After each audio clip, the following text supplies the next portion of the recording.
que vous avez des questions déjà par rapport à ce que je vous dis? Donc on va aller maintenant sur ce que fait le Reiki. On va préciser un peu plus. Moi, je vais te poser une question, oui. Peut-être ça va. J'ai un peu des réponses parce que moi j'ai mes réponses à moi. Oui. Tu veux les miennes? Par rapport au temps entre les degrés. Voilà.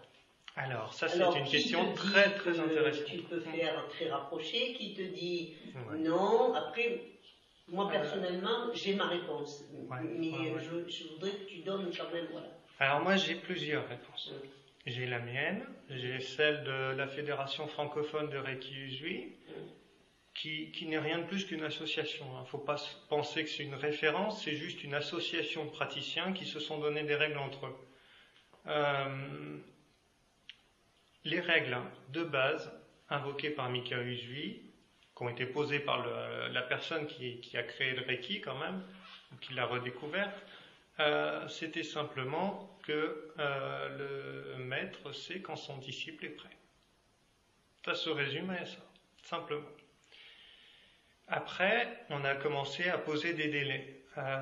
C'est arrivé après Takata, ça, de mémoire. On s'est dit qu'après le premier degré, il était intéressant de faire 21 jours d'autotraitement, de soins que pour soi. On se fait un soin à soi tous les jours, pendant 21 jours. C'est en corrélation avec les 21 jours d'ascèse de Mikao Usui, donc c'est très cohérent. Ça permet en plus d'entrer dans un processus de guérison qui est bénéfique. Ça nous permet de bien ancrer l'énergie Reiki en nous et de transmettre. Donc ces 21 jours, pour moi, après le premier degré, sont indispensables. J'estime que je ne ferai pas d'initiation avant. Après, les règles sont libres, pour moi.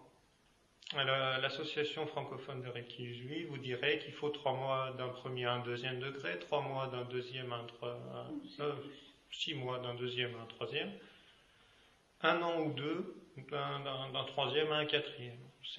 C'est des nombres complètement inventés, c'est des conventions. J'estime que chaque personne est individuelle, déjà.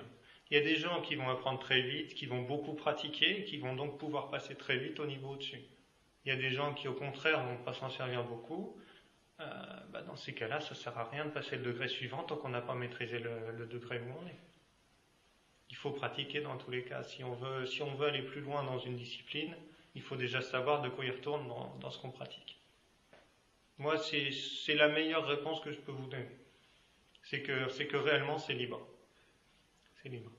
Dans tous les cas, si une personne veut passer, par exemple, le deuxième degré, puis qu'elle n'est pas prête, il y aura toujours quelque chose qui va bloquer. Enfin, pour nous, c'est toujours comme ça, qui va dire, je peux pas venir ce jour-là. Elle ne pourra pas faire garder ses enfants, elle pourra pas, la voiture va tomber en panne. Enfin, c'est des trucs de fou, nous, qu'on voit, mais c'est vraiment ça qui se passe.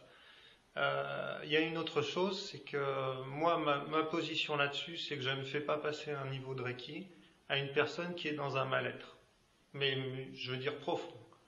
S'il faut, je vais dire à la personne, on va faire un soin, s'il y en a besoin. Mais sinon, il n'y a pas d'autre blocage que ça.